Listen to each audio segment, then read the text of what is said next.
أشهد أن لا إله إلا الله. Bismillah ar-Rahman ar-Rahim. Comment peut-on mourir sans la vérité?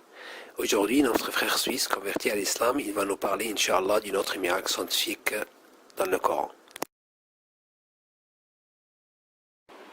Au nom de Dieu, le tout clément, le tout miséricordieux. Caractéristique des mers profondes. Allah exalté soit-il dit, les actions des mécréants sont encore semblables à des ténèbres sur une mer profonde. Des vagues la recouvrent, vagues au-dessus desquelles s'élèvent d'autres vagues, sur lesquelles il y a d'épais nuages. Ténèbres entassées les unes au-dessus des autres.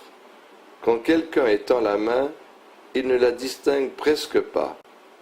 Celui qu'Allah prive de lumière n'a aucune lumière.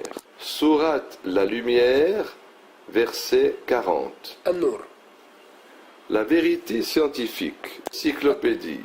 L'encyclopédie britannique dit, comme l'on peut le constater à partir des images satellitaires, le plus souvent les mers et les océans profonds sont couverts de nuages opaques peu translucides.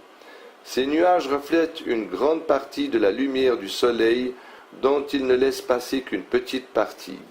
Quant à la quantité de lumière qui réussit à passer à travers ces nuages, elle est en partie reflétée par les eaux de la mer et en partie absorbée par la mer. La quantité de lumière absorbée par la mer s'amenuise au fur et à mesure que l'on va en profondeur, créant un certain degré d'obscurité qui prévaut jusqu'à 200 mètres de profondeur.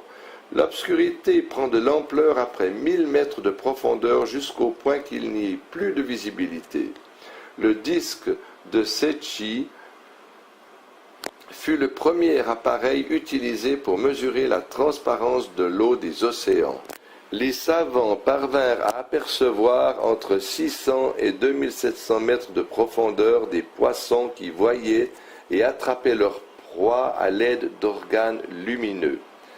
À la fin du XIXe siècle et au début du XXe siècle, surtout après l'utilisation des appareils photographiques développés dans les années 30, les savants utilisèrent des cellules électroluminescentes qui permirent la découverte de forts courants dans les mers profondes. L'encyclopédie britannique dit « L'homme n'eut pris connaissance du phénomène des vagues internes des mers profondes que 100 ans jadis. Ces vagues internes naissent entre deux couches d'eau différentes du point de vue de la densité, de la pression, de la chaleur, du flux et du reflux et de l'impact du vent. À l'interface des deux niveaux de densité différentes, là où il y a la plus basse température, se forment les vagues internes qui séparent les eaux chaudes de la surface des eaux froides des profondeurs. Ces vagues internes qui se forment à l'interface de deux couches d'eau différentes du point de vue de la densité, de la salinité et de la température ressemblent fort bien aux vagues de surface, quoiqu'il soit difficile de les apercevoir de la surface de l'eau.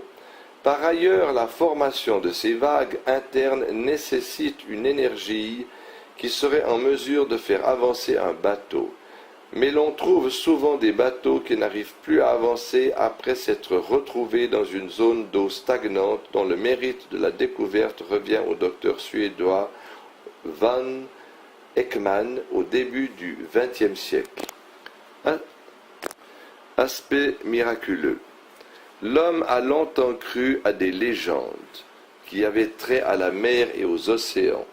Les marins n'avaient pas alors d'informations scientifiques réelles concernant les mers profondes, car il y avait si peu d'informations sur les courants maritimes. Ainsi les légendes purent s'approprier des eaux stagnantes que les bateaux échouent à traverser. Les anciens Romains crurent alors qu'il y avait des poissons suceurs dotés de vertus magiques qui causent l'immobilisation des bateaux. Bien que ces anciens savaient l'impact du vent sur les vagues de la surface, il leur était très difficile de savoir quoi que ce soit sur les vagues internes des mers profondes. L'histoire de la science démontre que les études océanographiques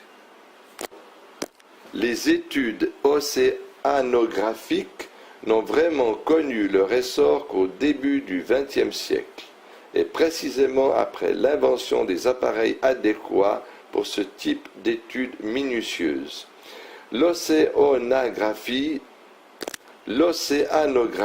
moderne a donc réussi à percer les mystères des mers profondes et des océans en découvrant deux phénomènes importants qui sont d'une part l'obscurité des mers profondes et d'autre part les mouvements des vagues internes.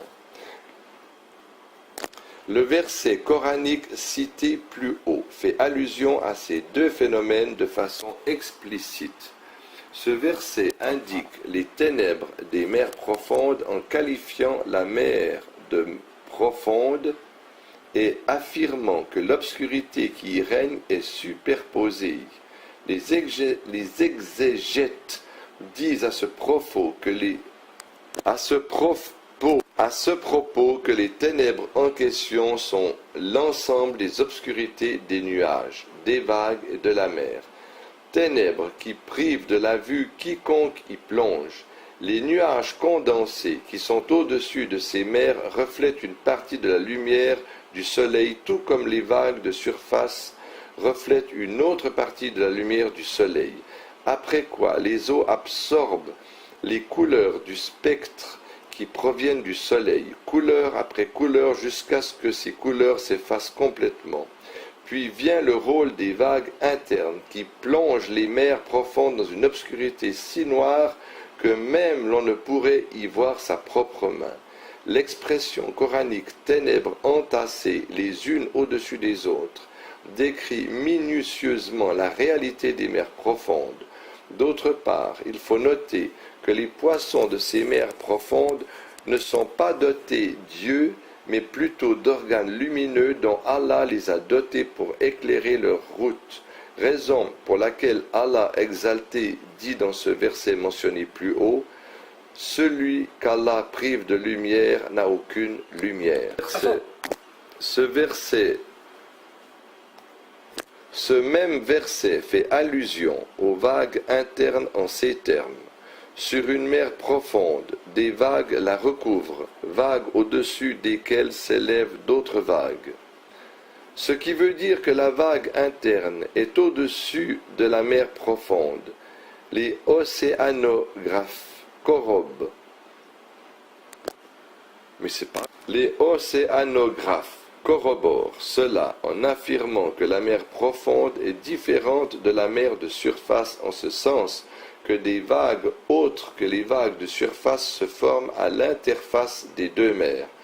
Ce que l'on ignorait 100 ans auparavant, le Coran a mentionné ces réalités scientifiques étonnantes 14 siècles jadis. Qui a pu communiquer ces informations à Mohammed? Il va de soi que seul Allah, exalté soit-il, a pu le faire.